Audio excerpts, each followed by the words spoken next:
क्या सोच रही हो? तुम्हें मेरे साथ चलना होगा बेटा।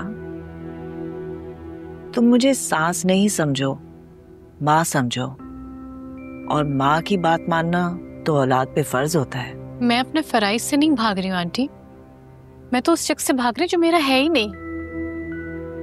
और मेरे वहां जाने से कोई फायदा नहीं होगा, सिर्फ उस घर का सुकून बर्बाद होगा और कुछ नहीं।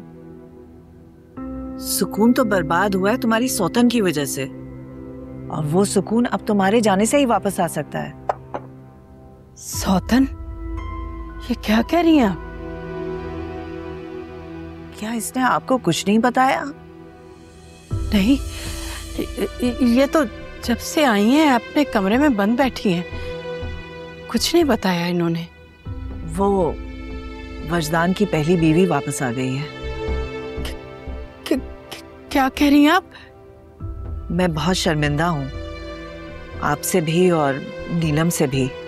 नहीं आंटी, इसमें आपका भला क्या कसूर है? और देखा जाए तो कसूर किसी का भी नहीं है। ये तो सारे किस्मत के खेल होते हैं, और मेरी किस्मत तो हमेशा से बुरी ही रही है। अरे ऐसा कैसे हो सकता है?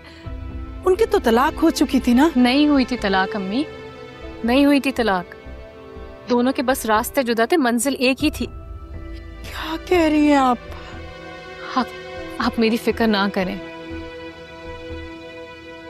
मुझे तो आदत हो गई इन हादसों से गुजरने की। मुझे माफ कर दो नीलम, मैं तो अपने घर हीरे जैसी बहू लाई थी।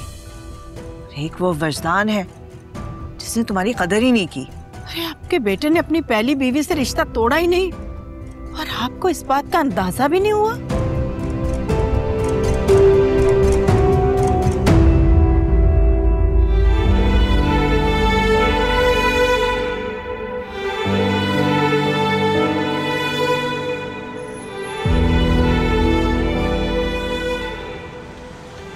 मैं वाकई बहुत शर्मिंदा हूँ।